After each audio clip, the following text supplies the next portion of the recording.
Prazer poder estar aqui com os irmãos.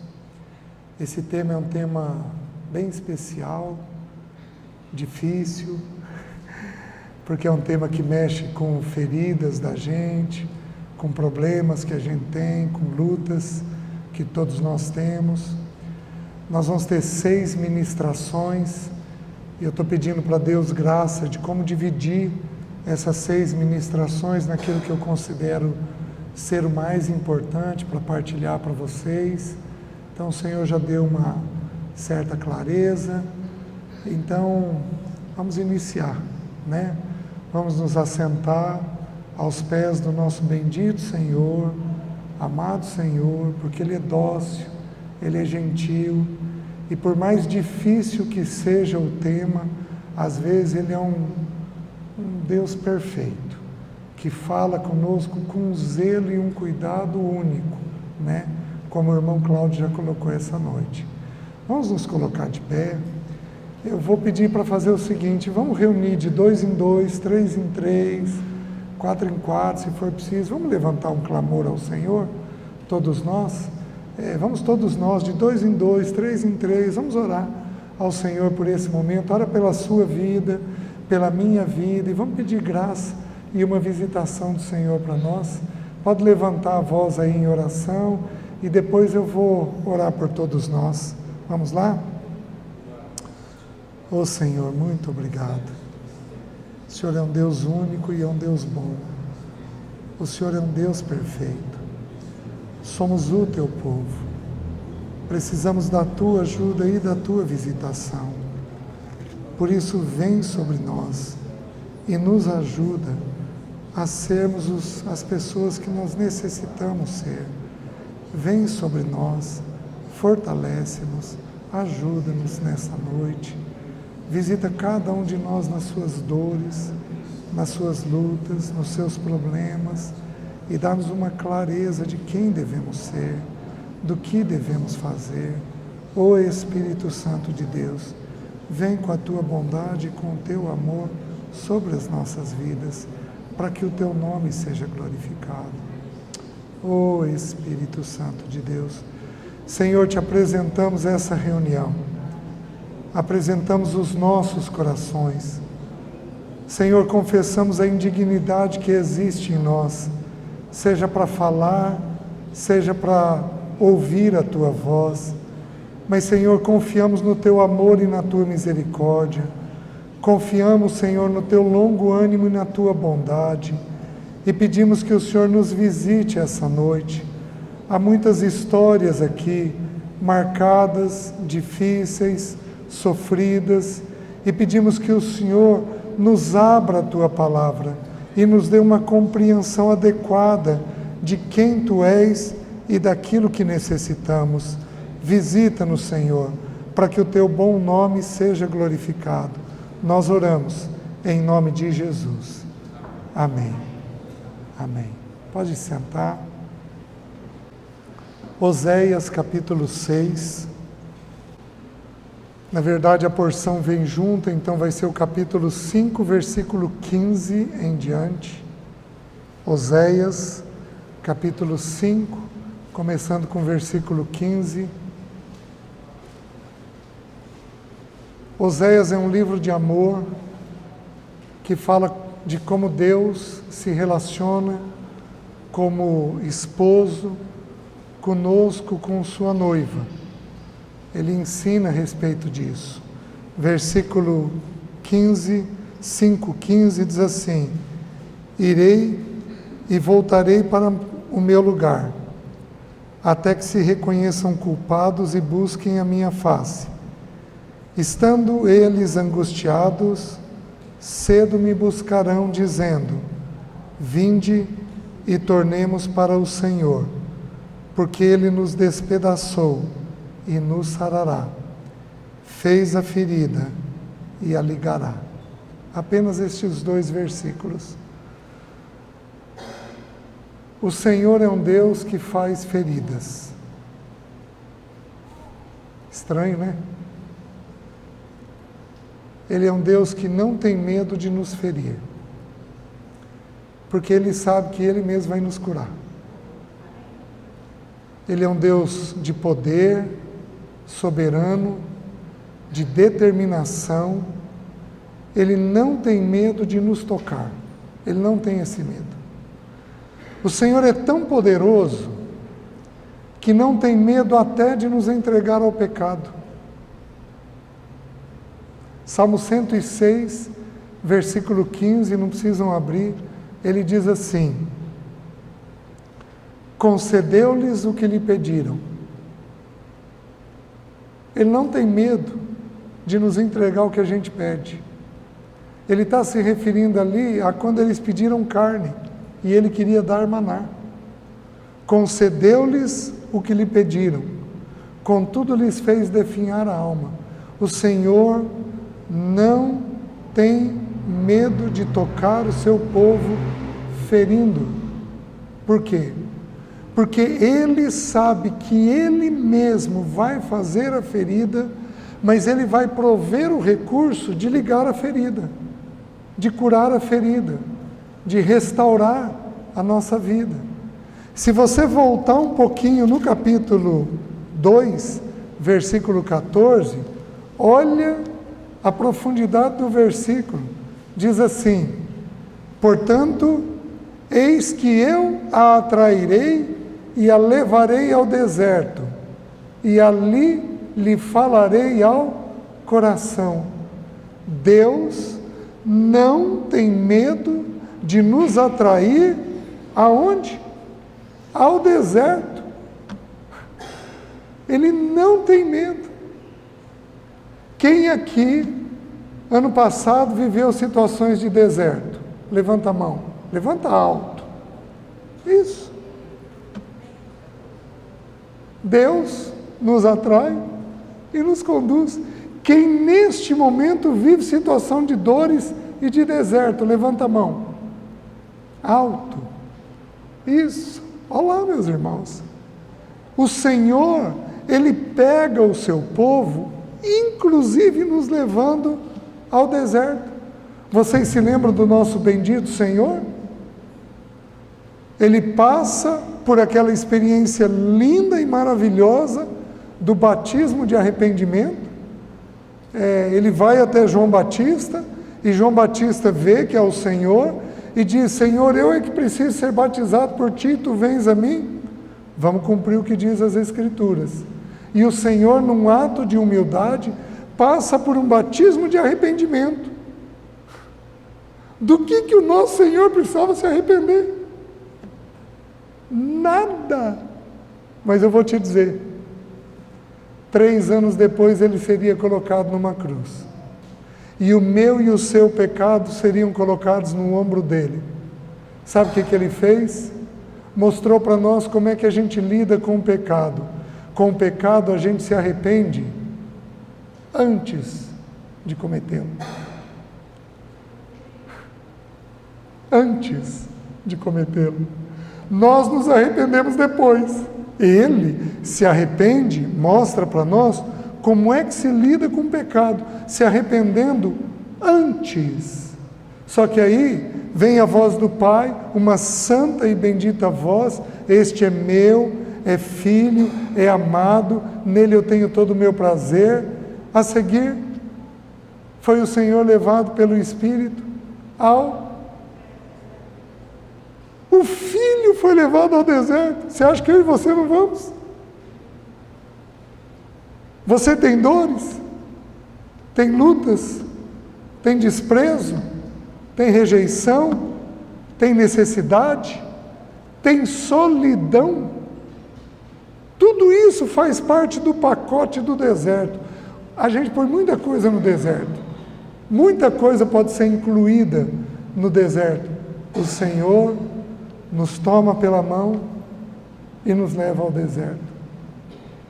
E aí no capítulo 4 de Oséias, versículo 6, olha que expressão maravilhosa que existe. Diz assim: o meu povo está sendo destruído porque lhe falta o conhecimento. Meus queridos, o que nós vamos começar a fazer essa noite? Nós vamos dar para nós conhecimento. É impossível de se falar bem das dores da vida, das dores da alma, das feridas que nós temos, de como lidar com essa alma rebelde, complicada, difícil. É muito difícil de falar sobre isso sem falar sobre um tema simples, que é o jeito que eu quero começar. Que tema é esse? A soberania de Deus. Deus é um Deus soberano. Eu vou usar com os irmãos uma expressão num dos livros do John Piper. Eu não me lembro qual livro que é. Ele diz assim: Deus governa a bolha da Coca-Cola. Você tem fé para acreditar nisso?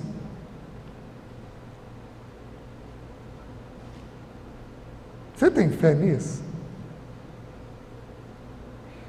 Eu tenho. Para mim é tão fácil ver isso. Mas eu vou usar expressões bíblicas, não do John Piper. Deus governa o teu fio de cabelo. Porque não cai um fio de cabelo sem a permissão do nosso Deus. Deus governa os pardais. Mas Deus não apenas governa a morte dos pardais, porque o texto bíblico diz que não cai um pardal sem o consentimento do nosso Pai. Deus não governa apenas a morte do pardal, Deus governa a comida que ele vai comer amanhã. Observai as aves dos céus, não plantam, não colhem, não ajuntam em celeiros, contudo o vosso Pai Celeste as sustenta. Então Deus já providenciou a comida do pardal do dia de amanhã. Você crê nisso? Você tem fé para isso? Queridos, é simples, profundo e maravilhoso. Agora, você acha que alguém pode te desprezar sem o consentimento do teu Deus? Você acha que alguém pode falar mal de você sem o consentimento do teu Deus? Você acha que alguém pode te abandonar sem o consentimento do teu Deus? Ah, não pode. Não tem como. Porque Ele é um Deus soberano. Simples. Ele pode tudo. Ele faz tudo. Eu me arrepia só de pensar. Ele pode tudo. Ele faz tudo. Ele governa tudo. No poder que Ele tem. E Ele o faz com profundo amor. Meus queridos, a Bíblia diz assim que Deus é amor. Aí eu te pergunto, Deus pode fazer algo sem amor? Quando um pardal cai morto, tem um ato de amor naquilo? O pardal cai morto por causa da vontade de quem? De Deus. Deus pode fazer algo sem amor? Não. Quando um pardal cai morto, tem amor de Deus naquele ato? Tem. Porque Deus não pode fazer nada sem amor. Quando Deus criou as coisas visíveis e as invisíveis, vou usar o texto de Colossenses 3. Quando Ele criou as coisas visíveis, uma coisa visível, esse prédio reformado, lindo. Quando Deus criou isso daqui, Ele cria com amor? Cria. Quando Deus permite que uma igreja na China seja saqueada pelo comunismo, destruída, tem amor naquilo? Tem. Porque Ele não pode fazer nada sem amor. Se Ele faz tudo, Ele faz de que jeito? Com amor. Amor e soberania são dois temas que você nunca pode afastar um do outro. Tudo que Deus faz é com amor, as coisas visíveis e as invisíveis. Uma coisa invisível, as ondas sonoras. Eu estou falando aqui, vocês estão ouvindo aí. Você vê a onda? Não. Ela tem amor nela? Tem, mas eu vou um pouquinho mais longe. Uma vez nós estávamos reunidos num grupo familiar e eu convidei o irmão Alan MacLeod, foi diretor do Seminário Betânia, aqui no interior do Paraná, há muitos anos, um homem de Deus, já está com o Senhor. O irmão Alan, ele virou na reunião e falou assim, eu fiquei chocado com a fala. Ele falou assim, meus irmãos, Deus é amor. E Deus criou tudo. E aí ele abriu o texto de Colossenses. Tudo foi criado por Ele. As coisas visíveis e as invisíveis. Meus irmãos, uma coisa invisível que nós não vemos, o inferno. E aí ele falou assim, o inferno é um ato do amor de Deus. É forte. Eu tive a expressão que vocês estão fazendo. Mas depois, quando você vai considerando, digerindo, o inferno é um ato do julgamento de Deus? Deus pode julgar sem amor? Não. Então tem amor no inferno? Tem. Porque tudo que Ele faz tem amor e tem soberania. Tem amor e tem soberania. Eu vou partilhar muito rapidamente com os irmãos os 2 primeiros capítulos do livro Deus é Soberano. Muito rapidamente, eu vou passar muito rapidamente com vocês, para a gente entender um pouquinho o tema da soberania de Deus e amanhã nós podermos entrar nas nossas dores, nas nossas lutas. Mas a gente tem que compreender como Deus age, senão dá desespero. Ao apresentarmos a palavra de Deus, precisamos preservar o equilíbrio dela. 2 coisas são indisputáveis: soberania e responsabilidade humana. Como o próprio irmão Alan me ensinou, César, soberania e responsabilidade é como um trilho de trem, que nunca se cruza. Mas um tem que andar ao lado do outro, senão a locomotiva não anda. Você tem que olhar a soberania de Deus e você tem que olhar a responsabilidade humana, independentes uma da outra. Porém, uma não pode ser vista sem a outra. Se eu pregar em excesso a soberania de Deus, eu caio num fatalismo. Se eu der uma ênfase exagerada na responsabilidade humana, eu caio em angústia e uma desonra ao Senhor, porque Ele é Deus, Rei dos reis, Senhor dos senhores. Nele existimos, nele nos movemos, nele respiramos, porque vida e morte é um decreto dele. Vida e morte é um decreto dele. Eu tenho uma sobrinha de 43 anos que morreu em 12 horas. Saudável. Em 12 horas ela partiu para o Senhor. Teve uma gripe e morreu. Dentro do hospital, com diagnóstico de gripe. Por quê? Porque Ele faz subir da sepultura e Ele faz descer a sepultura. Então, quando a gente põe uma responsabilidade humana demasiada em nós, nós desonramos o nosso Deus, porque Ele pode tudo e Ele faz tudo. A beleza, essa frase é maravilhosa do Pink, do A.W. Pink. A beleza é uma questão de proporção. Se você pegar um rosto com uma orelha enorme, um nariz enorme, uma boca enorme, você pode perder a proporção que existe. Beleza é uma questão de proporção. Tudo tem que vir mais ou menos de forma adequada. A soberania tem que vir junto com a responsabilidade. O dever de todo servo Eu vou só citar os versículos. É entender Atos 20, 27. Porque jamais deixei de vos anunciar todo o desígnio de Deus. Nosso Deus tem vontades.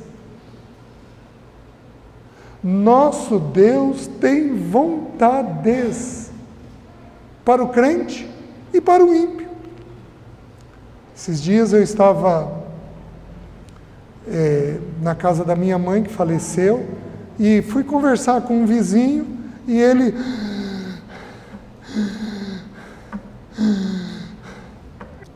E aí ele me contou a situação dele, e eu sabia que ele precisava de um marca-passo. E aí não conseguia ser atendido pelos médicos, fazendo procedimento pelo SUS, não conseguia. Chegou uns dias, depois disso, em que ficou insuportável, ele na janela, puxando o ar, a filha dele, eu orei por ele, não com ele, mas orei por ele aquele dia. Aí a filha dele tomou uma decisão, levou ele para um hospital em outra cidade. Chegou em outra cidade, no pronto-socorro, não tinha ninguém. Aí explicou para a moça, estava limpo, não tinha nenhum paciente. Explicou para a moça falou, deixa eu chamar o médico. Quem era o médico? O médico que tinha feito a cirurgia no coração dele, que estava de plantão. Com quem não é nascido de novo. O médico olhou. Por que ele não tinha ido para o médico? Porque é pelo SUS. É para quem o SUS mandar. Ele estava esperando o SUS. O médico olhou e falou, não, temos que operar. 5 dias depois estava operado e está bem. Porque você põe um marca-passo, regula o batimento do coração e acaba o problema. É um procedimento simples, fácil, de uma sobrevida enorme. Quem fez aquilo? Deus. Aí ele me contando. Mas Deus é bom, não é? Olha o arranjo de Deus na sua vida. Olha Deus usando a sua filha para te levar naquele hospital. Olha Deus colocando o teu médico aquele dia, naquela hora, naquele hospital. Isso é Deus ou não é? Meus queridos, do mesmo jeito que Deus faz, Deus simplesmente podia não ter feito. E ele ter partido. Porque Deus é soberano. Ele tem desígnios. Ele tem desígnios. Para as meninas, para os jovens aqui, presta atenção no que eu vou falar. O casamento é possivelmente a maior decisão da vida. Você acha que ele não tem desígnio para você nisso? Se ele escreveu que você vai casar, você acha que ele não separou o peão? Mas ele separou. Não desespere, porque é a decisão mais séria da vida. No tempo dele, da forma dele, ele traz a pessoa para você. Simples assim. Simples. Esses dias eu ouvi um testemunho, um rapaz falando para mim, antes de nascer de novo, César, entrei no avião, a minha poltrona era do lado de uma moça linda. Ela toda tímida. Sentei lá, conversei com ela. O menino deles vai fazer 18 anos. Os dois se converteram depois de casados. Deus tem os desígnios. Atos 20, 27.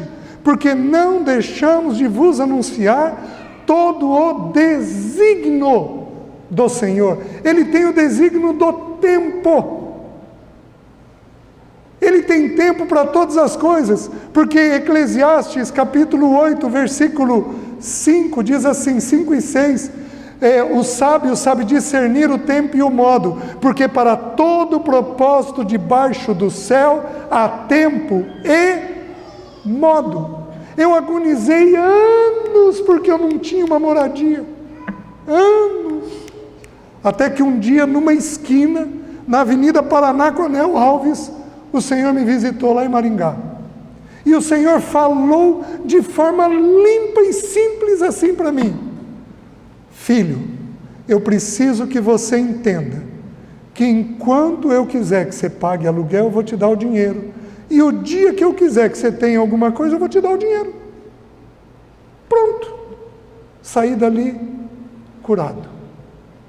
Muitos meses depois, o Senhor virou para mim e falou: eu quero que você comece a guardar dinheiro em casa. E eu comecei a guardar dinheiro. Não quero que você use com nada. Juntei uma quantia de dinheiro.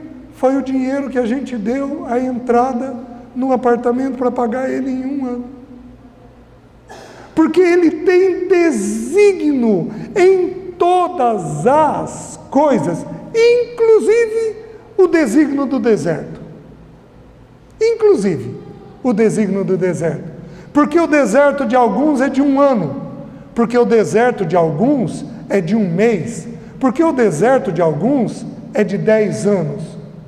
Porque Ele faz todas as coisas segundo o conselho da sua vontade. Os irmãos entendem? Queridos, nós temos que ver a boa mão do nosso Deus nas nossas dores. Amanhã eu vou ampliar o texto, mas nós temos que ver a boa mão do nosso Deus nas nossas dores. Nós precisamos ver. Existe um tempo em que Ele olha para nós e diz: chega, estou ouvindo a angústia dele, é dia da intervenção. E de um dia para o outro, Ele põe a mão e muda tudo. O que nós necessitamos é ter um coração profundamente descansado nele. Salmo 62, não precisam abrir, versículo 1 e versículo 5, olha o que diz: somente em Deus, ó minha alma, espera silenciosamente. Ele tem o poder, dele vem a minha salvação. Aí o versículo 5, ele repete: somente em Deus, espera minha alma silenciosamente. Ele tem todo o poder, Ele é a minha esperança. Salvação e esperança é um decreto dele. Ele é o Deus que age, que muda a nossa sorte. Como é que nós vamos queixar das pessoas, meus irmãos? A boa mão dele está ali. O que nós vamos fazer? Orar abençoando. Porque quando ora abençoando os que nos ferem, o que aconteceu com Jó? No dia que Jó orou pelos amigos, a sorte dele foi mudada. E Deus deu para ele porção dupla. Você quer uma porção dupla? Quem quer uma porção dupla? Levanta a mão. Ora por aqueles que te machucam. Ora por aqueles que te machucam. Simples, profundo e maravilhoso. Nosso Senhor Jesus orou por todos. Ele foi até Judas, permitiu o beijo. Se você soubesse que alguém ia te trair, você permitiria um beijo? Sai daqui, sai daqui, você está louco? Ou o que você vai fazer comigo? Ou o que você fez comigo? Nosso bendito Senhor permitiu. O nosso Senhor olhou Pedro, que o negava, com profunda compaixão, foi até ele: vai, dize aos discípulos e a Pedro que o Mestre ressuscitou. Foi a ordem que ele deu para Maria: vai, dize aos discípulos e a Pedro que o Mestre ressuscitou. Ele é um Deus de profundos desígnios, amorosos desígnios, porém soberanos desígnios. Nós temos que nos deparar com Romanos 10, 2, porque lhes dou testemunho de que tem zelo por Deus, porém não com entendimento. Falando dos judeus, queridos, eles tinham um zelo, Zelo. Nós precisamos ter esse coração fervoroso, com zelo. Porém, nós vamos ter entendimento, clareza de como Deus faz, de como Ele age. Pregar um lado da verdade e excluir o outro é deformar o caráter divino. Nós temos que pregar do amor dele, mas nós temos que pregar da soberania dele. Vejam duas expressões controversas: bondade e severidade. São opostas? Bondade e severidade? São. Olha o que o texto bíblico diz. Romanos 11, 22. Considerai, pois, a bondade e a severidade de Deus. Ele é bondoso? Sim. Ele é severo? Sim. Nós temos que aprender a olhar tudo isso. Nós temos que aprender a ver que Ele é um servo, mas que Ele também é um Senhor. Filipenses 2,7. Antes a si mesmo se esvaziou, assumindo a forma de servo. Porém nós também temos Lucas 2,11. É que hoje vos nasceu, que é Cristo, o Senhor. Ele é Cristo, o Messias, ungido, aquele que nos toma pela mão direita e nos dá entrada no reino eterno. Isso significa o Messias ungido. Porém, meus queridos, Ele é também o Senhor nosso. E Ele faz todas as coisas conforme o conselho da sua vontade. O Senhor me deu o privilégio de perder 4 pessoas em seguida. Eu perdi uma sobrinha filha,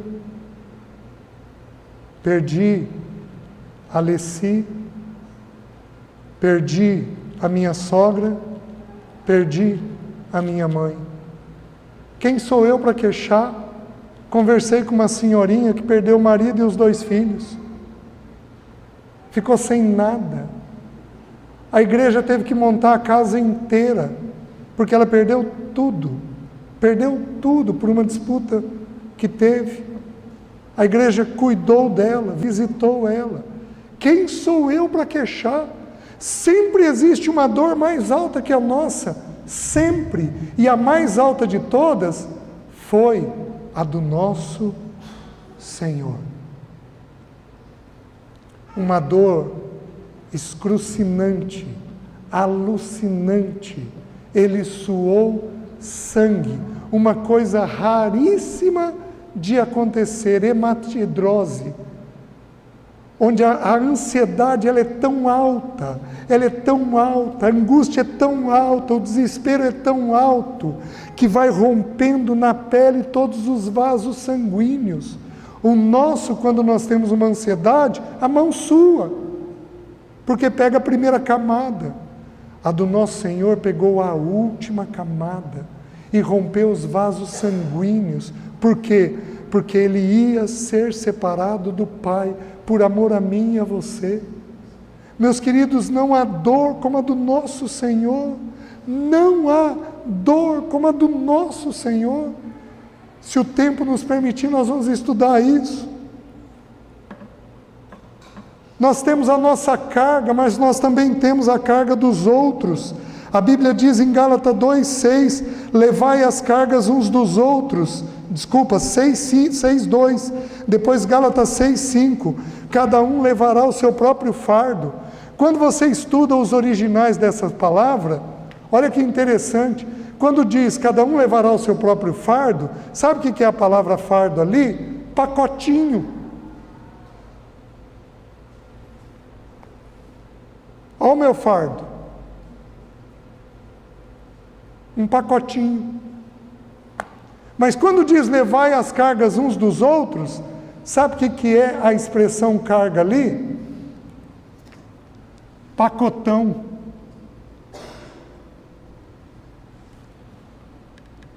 o do outro é sempre mais pesado que o meu. Quem somos nós para queixarmos? Observai o meu servo Jó. Tende em Jó um modelo na paciência. 10 filhos num dia. 10 filhos num dia. Todos os bens num dia. A saúde, um desprezo terrível. Ele virou para Satanás e falou: observa meu servo Jó, íntegro, reto, temente a Deus e que se desvia do mal. Meus queridos, sempre tem dores muito maiores. Então nós temos que aprender a olhar a minha carga e a do outro. Às vezes a pessoa que te fere tem uma dor enorme dentro dela. Por isso ela te fere. Às vezes ela própria não soube lidar com os problemas, as lutas. Nós não podemos sair por aí sendo a palmatória do mundo, julgando todo mundo. Nós não podemos fazer isso. Mas nós temos que entender que eu tenho um pacote e o outro tem um pacote bem maior que o meu para carregar. Finalmente, soberania e responsabilidade. Filipenses 2, versículo 12 e 13, diz assim: desenvolvei a vossa salvação com temor e tremor, porque Deus é quem efetua em vós tanto o querer quanto o realizar. Então eu tenho que desenvolver responsabilidade humana, mas quem que efetua o querer e o realizar? Deus. Deus efetua o querer e o realizar. Que descanso temos que ter. Que mais, meus queridos? Deixa eu avançar um pouquinho mais com os irmãos. Quem governa os acontecimentos do mundo de hoje? Deus ou o diabo? São dias de trevas. São tempos de fim. O anjo está com a trombeta olhando o pai, porque lembra que o filho não sabe a hora, só o pai que sabe. Olhando para o pai, porque o pai já disse: prepara aí, só falta o pai sinalizar o sim, e ele vai tocar a trombeta, e nós subiremos. Aleluia. Quem governa? Sugere-se que esse livro foi escrito, meus irmãos, há uns 200 anos. Sugere-se que Deus reina absoluto no céu, mas nega-se, direto ou indiretamente, que Ele reina neste mundo. Alguns anos atrás, criado por um grupo de irmãos, gente que foi bem séria no Senhor, um conceito chamado teísmo aberto. Alguém já ouviu falar disso? Sabe o que eles dizem? Um grupo de irmãos, que Deus não tem nada a ver com o sofrimento humano. Que Deus não tem nada a ver com o sofrimento humano. Meus queridos, eu não estou errado. Quando os irmãos não lidam bem com dor, ou eles querem justificar o pecado, eles criam heresias. A dor é um assunto delicado nas Escrituras. Se você não souber pensar, você cai em heresias. Você conhece pessoas que, ao perderem um ente querido, foram para o espiritismo? Isso é muito comum na nossa nação. O espiritismo só tem um lugar além da França que ele cresceu. Onde que foi? No Brasil. É uma coisa impressionante.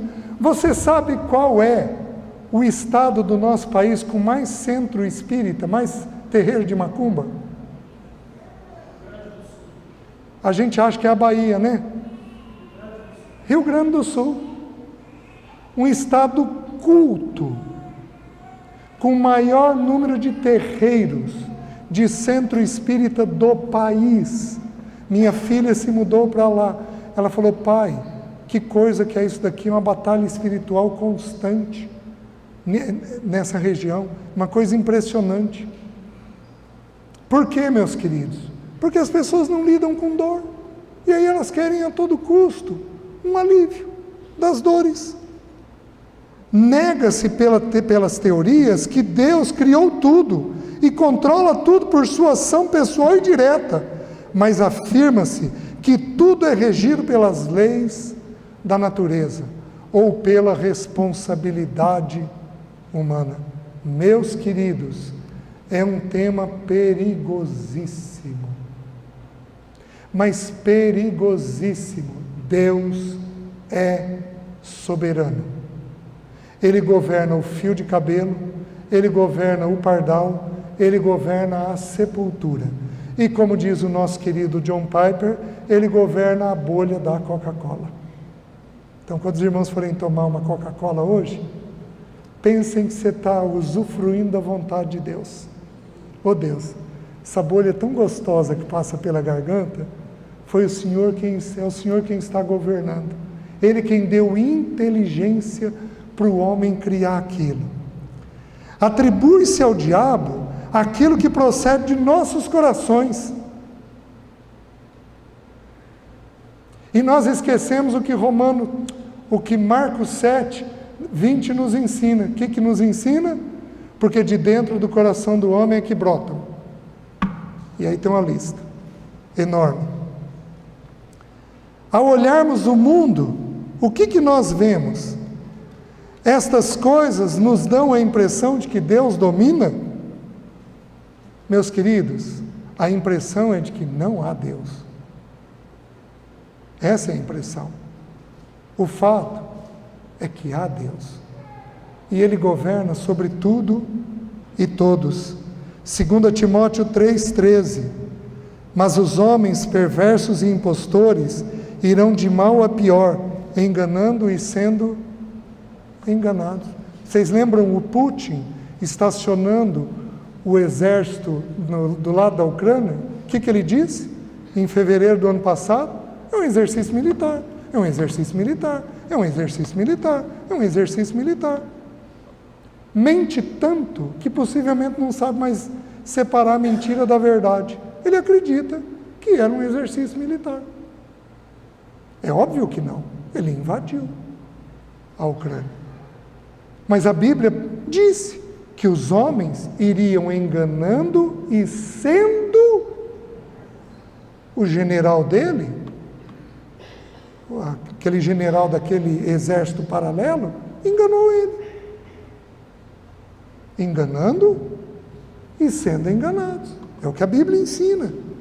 Lucas 21, 26, haverão homens que desmaiarão de terror. Meus queridos, quantos de nós conversamos o último ano, em função da política, de sair do país? Alguém aqui ouviu essa conversa? Nossa, lá, o que eu tive de conversa a respeito disso? Não, César, não, César, não, César, não, César. Eu preciso preservar o dinheiro. Meu filho, o teu dinheiro é de quem? Pensa comigo, o que você tem é de quem? É teu? Não, você é mero mordomo. Porque você não tem nada.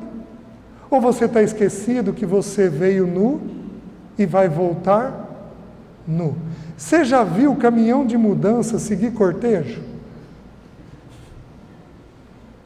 Não existe.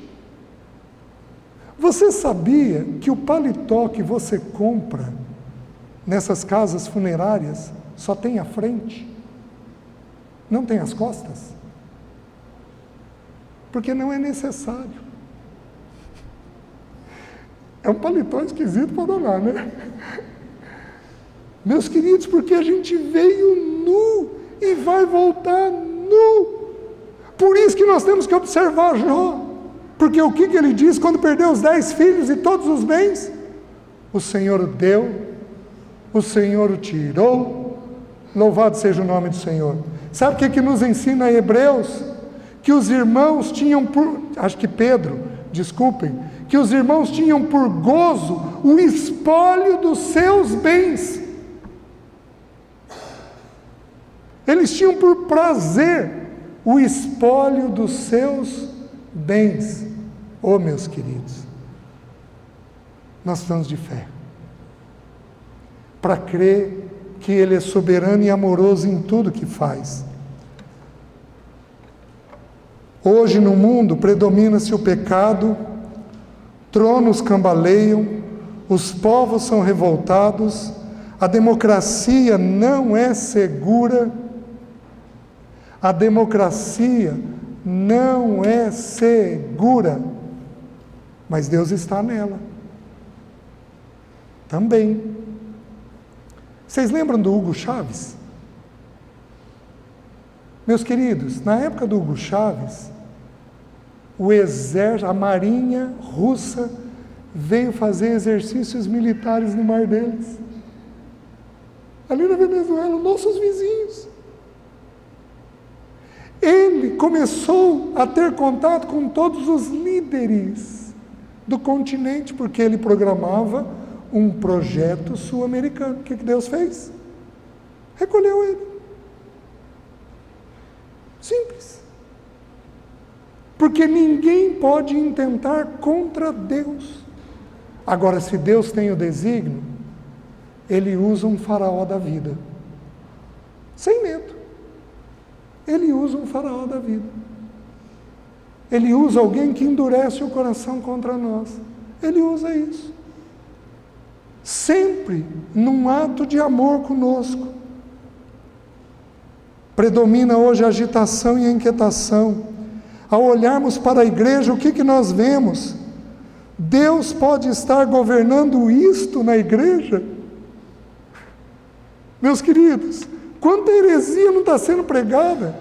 Quanto dinheiro indevido? Eu estive no Chile alguns anos atrás, e os irmãos me falaram que uma determinada igreja, que é muito próspera no nosso país, tinha acabado de ser expulsa de lá. Por quê? Porque estava explorando financeiramente os pobres. Lá fizeram isso.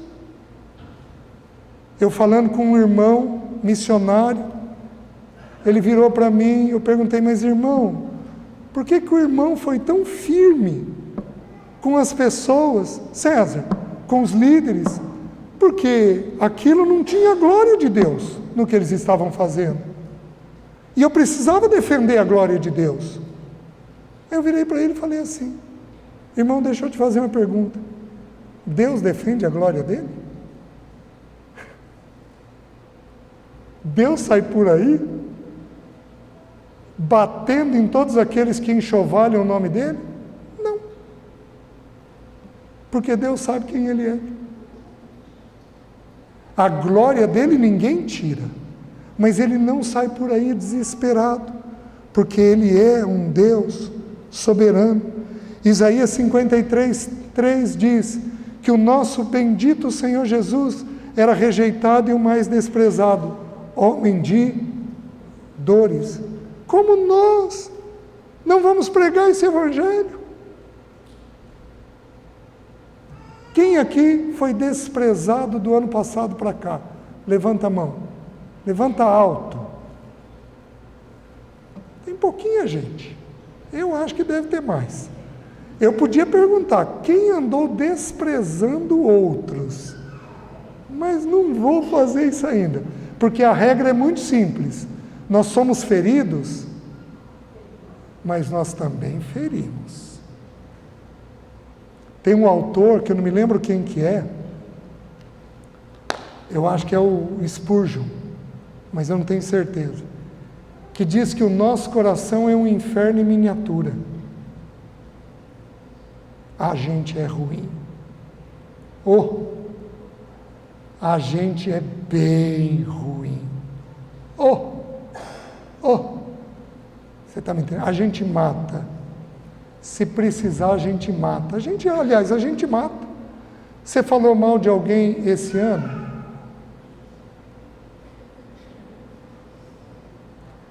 Quem falou de outra pessoa este ano que não estava presente? Levanta a mão. Levanta alto. Nosso coração é terrível. É um inferno em miniatura.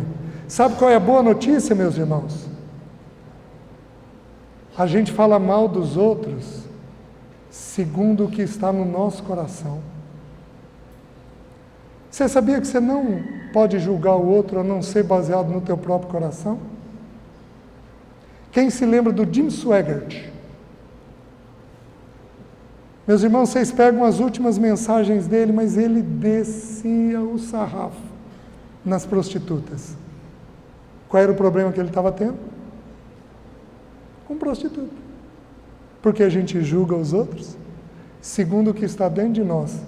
Romanos 2:1. Anota aí. Portanto, és indesculpável, ó homem, quando julgas a quem quer que sejas. Porque no que julgas a outro, a ti mesmo te condenas, pois praticas as próprias coisas que condenas. A gente condena o que está dentro de nós. Mateus 7, 13 e 14 diz: entrai pela porta estreita. Depois de 19 séculos, 20 séculos, ele ainda é rejeitado. Igrejas se esvaziam. Quando enchem, é em muito pela bênção. Líderes fazem e dizem absurdos. No final das contas, quem que governa? Deus ou o diabo? Nossa era é de reverência, insubordinação, valorização da livre vontade. Judas 8 diz assim, que eles rejeitam governos, como difamam autoridades superiores. Esse é o espírito do diabo. E é o espírito que tem sido conquistado em muitos dos nossos jovens. Em muitos dos nossos jovens. Eles têm sido irreverentes com pessoas adultas, com velhos, né?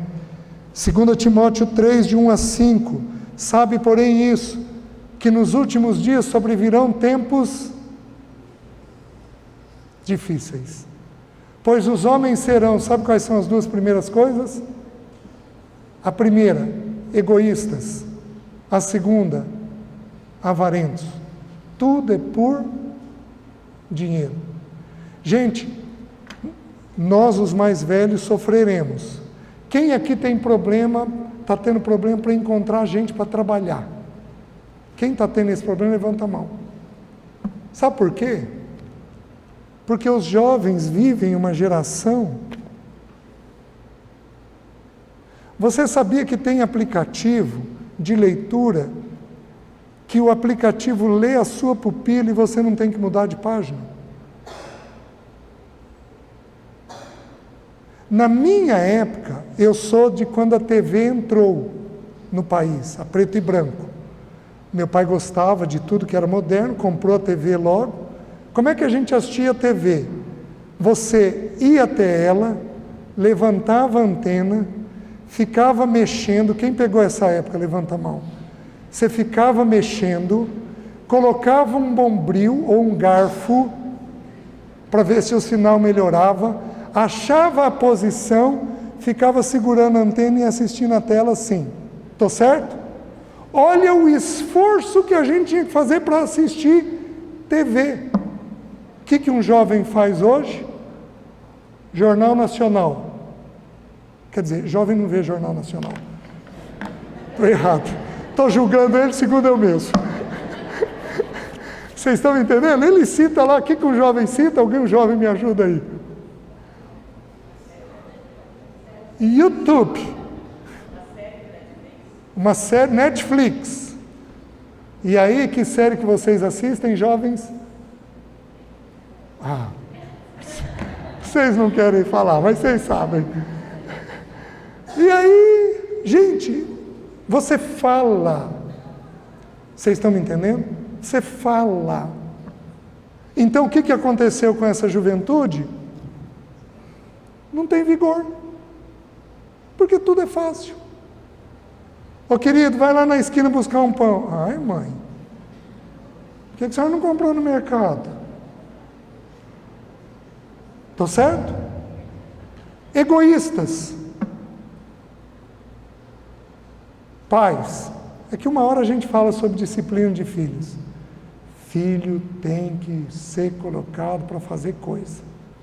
Você quer criar um filho adulto, maduro, você ensine ele 2 lições, só essas 2. Você vai pegar uma criancinha e vai fazer dele um adulto bom, só essas 2. A primeira, ele tem que lidar bem com verdade. A segunda, ele tem que ser contrariado. Ele tem que ter esforço. Se ele não tiver esforço, ele fica, digamos assim, meio acomodado. E eu estou sendo generoso. Certo? Que mais? Mas o que afirma as Escrituras sobre quem governa? 1 Timóteo 6, de 13 a 16, diz assim: Ele é o único soberano, o Rei dos reis, o Senhor dos senhores. Efésios 1:11, Ele faz todas as coisas conforme o conselho da sua vontade. Atos 17, 24 a 28, pois nele vivemos e nos movemos e existimos. É nele. Por que você respira? Porque ele virou e falou assim: pode continuar batendo.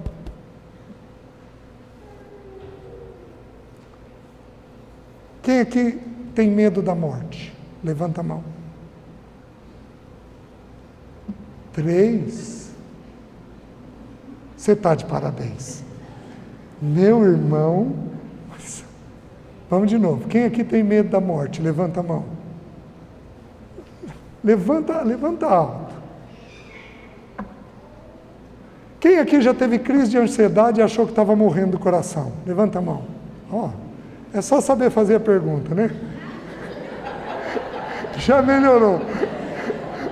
A morte é um assunto tão complicado que nem levantar a mão para ela você quer. Pro assunto, né? Não é nem para ela.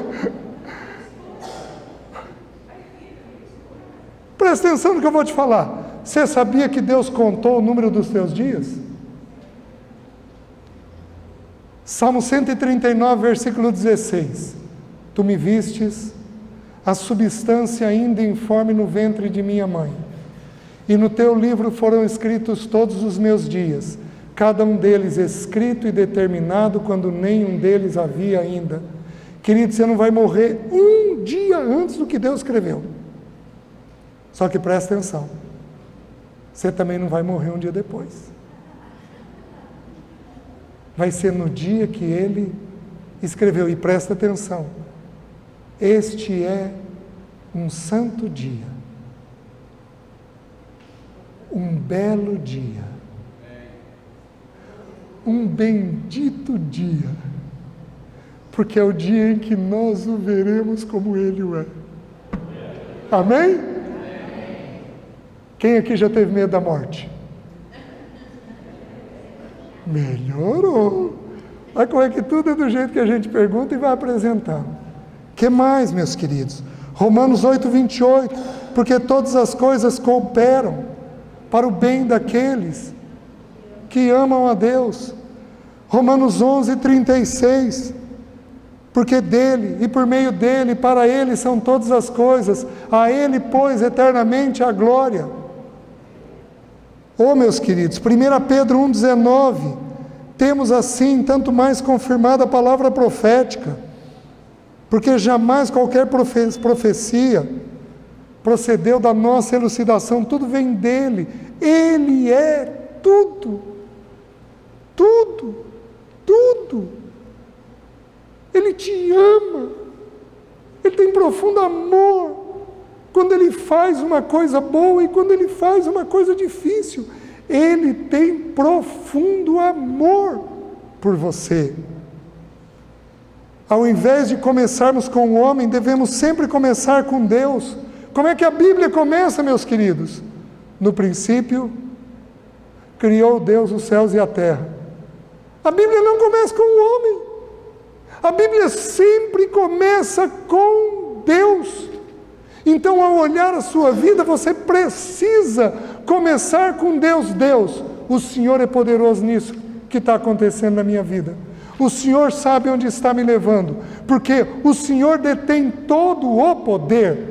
O Senhor move corações. O Senhor inclina o coração do rei segundo a tua boa vontade. O Senhor não retarda a sua promessa, ainda que eu julgue que o Senhor está demorando. Oh, meus queridos, precisamos começar olhando com os olhos dele. Só há uma alternativa possível: ou Deus governa, ou é governado. Ou ele impera, ou é subordinado. Ou cumpre a sua vontade, ou ele é impedido por suas criaturas. Em que você crê? Eu creio que Deus amolece e endurece. Porque é o que a Bíblia ensina. Vocês lembram de Faraó? Não. Eu vou endurecer o coração de Faraó. Porque eu quero julgar os 10 deuses do Egito. As 10 pragas é Deus tocando nos 10 deuses que eles amavam. Então Deus julgou a nação.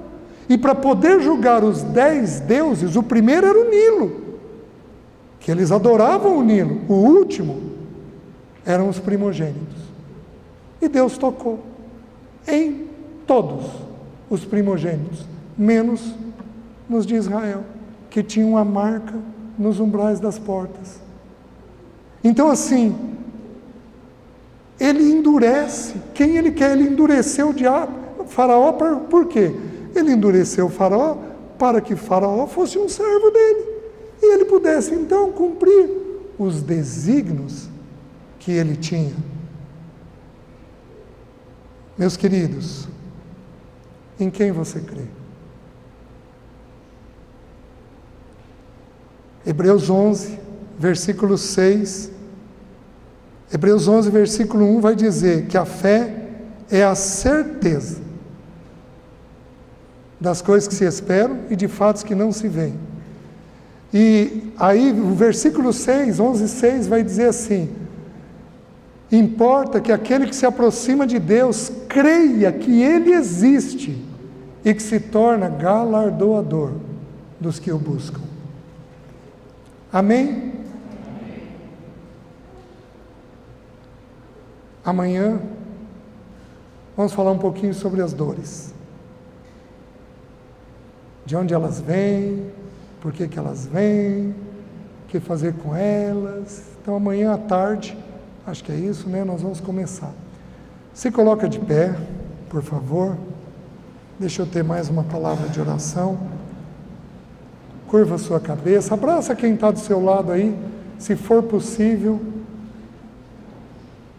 Diz uma expressão carinhosa para ela, para a pessoa que está aí do seu lado. Vamos orar? Obrigado, Pai, pelos meus irmãos. Obrigado porque o Senhor passeia entre nós. Obrigado porque o Senhor passeia distribuindo bênção e vida. Liberta-nos pela Tua palavra. Dá-nos o conhecimento necessário para que nós sejamos um povo forte e alegre em Ti. Faz isso, nós pedimos, em nome de Jesus. Amém.